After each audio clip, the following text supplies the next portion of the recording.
Alright, hi, I'm Cody Alexander. I'm going to bring you another Match Quarters Quick Hits. Today we're going to be talking about middle of the field 2x2 pistol. Now, any formation in the middle of the field gives the defense some pause, but nothing gives a defensive coordinator nightmares than a pistol team that likes to run 2x2 pistol, especially when they get into the middle field. 2x2 pistol gives the offense a two-way go. They basically can dictate what they want, especially if they're a read zone team or an option team. Out of that pistol, they can get the read that they want by the structure that you get. Now, base rules for defense: if it's in the middle of the field, pick a side, left or right. It really doesn't matter, especially if you're playing a true pistol team. If it's spread, it's easy. Always set the 3 technique to the back. Now, some people will argue why not set the 3 technique away from the back, but you're giving the offense, especially if they're an RPO team, you're giving them the conflict player to the read side. I would rather, even in the middle of the field, if they're going to have to read it, the quarterback's going to have to read it across his body, which is a much more difficult read.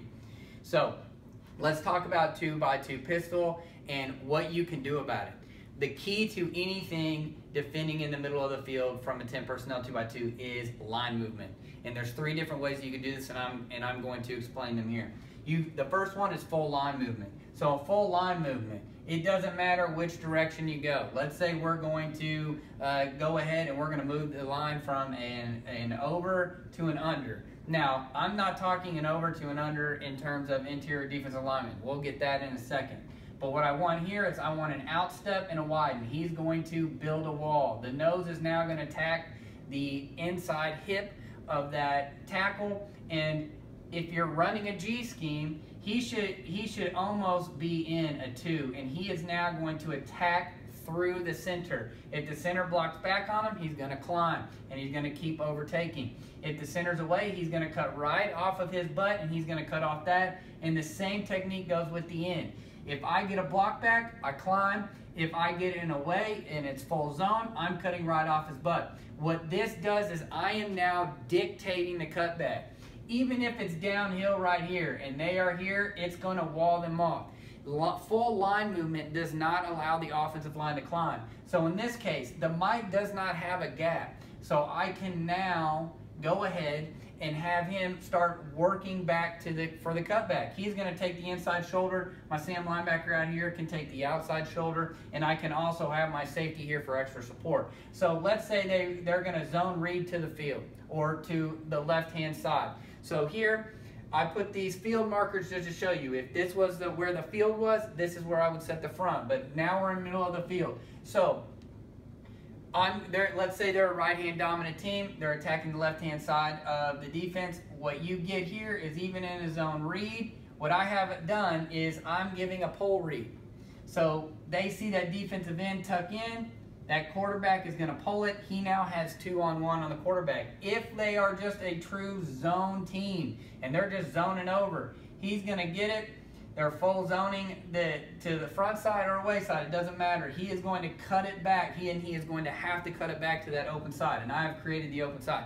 So what I've done is, in the middle of the field, you can run whatever you want on offense, but I'm going to dictate where the cutback is. And if you want to roll front side, he's going to have to bounce that all the way, and I'm going to have time for that. So Mike is really, his eyes are on the running back, and I'm fitting off the backside of the end. So I'm forcing everything this way, and I'm forcing the cutback to go the other way. I want drastic change in the backfield. Even if they run power or anything, it doesn't matter. I'm wasting 5 with 4, and that's what I want. I want my linebackers to not be touched, and I want open players in the open field making tackles, and that's what I'm going to get. And if they're a read team, the quarterback's going to pull it, and I've got 2 guys, and I just vice them for a vice tackle. Now, if they are a true read team and you just don't feel comfortable with the full line movement, maybe you've gotten burned on a stretch or something like that, and they're a true line team, what I'm going to do, again, we're in the middle of the field, so I'm just going to go ahead and set my front to the left. If I'm getting a read team, they now can dictate where the read is. Okay, they've got a 2-way go. If they want the quarterback to run the ball, they're going to attack the open B. If they want the running back to get the ball, they're going to attack your closed B gap, which is right here. So what interior line movement does is I'm going to now change it from an over to an under, or vice versa, depending on how you set the front. So all this does is it changes the read and it tells the defensive end. So let's say they want the quarterback to carry the ball. They're going to attack this side. He's going to expect this end to dive. The problem, I just ran an interior line movement. He now holds. The quarterback pulls thinking that he's got it, and now he meets my defensive end right there on the edge, and he's made a mistake. Even if they hand the ball off, I've got a Mike, and I've got my Sam coming in here. And this line movement, again, line movement, we want to waste 3 with 2 by using that line movement. So they are not allowed to climb. Even if I get my center chasing the nose, my tackle who just crossed the face of the guard should be open for the running back cutting back. So again, you've got full interior. Now let's talk about twist. You can do an interior twist to use 3 to waste with 2, just kind of muddy it up and keep everything out here. Or you can do the double twist, send these guys outside, bring these guys in. I like this against zone teams, especially teams with 2x2. I'm wasting 5 with 4. It allows my linebacker to be a free player, and it also affords me cover downs. The reason why it affords me cover downs is because my Will and Sam have now become the edge players, so they can widen for any kind of RPO.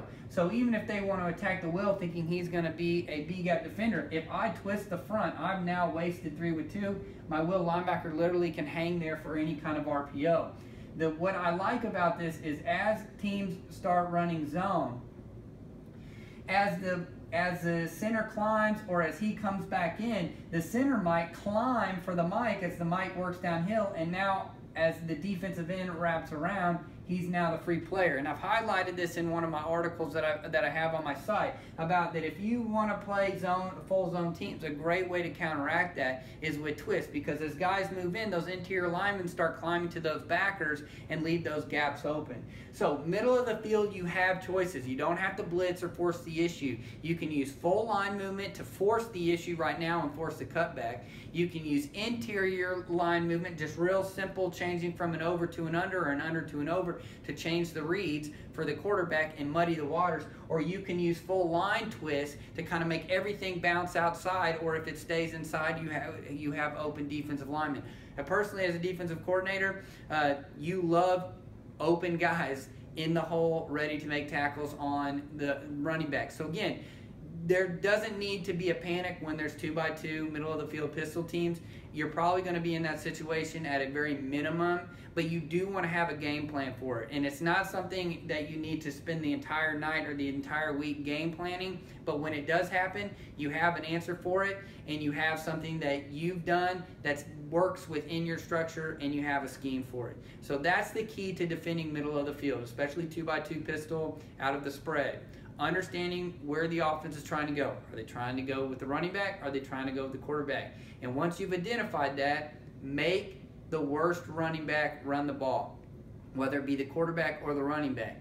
And if they're both really good, use line movement to free up your linebackers to make plays on the edge of the box. Thank you again for joining Match Quarters for quick hits. You can find me at MatchQuarters.com. You can also follow me on Twitter with the handle @the_coach_A. Thank you.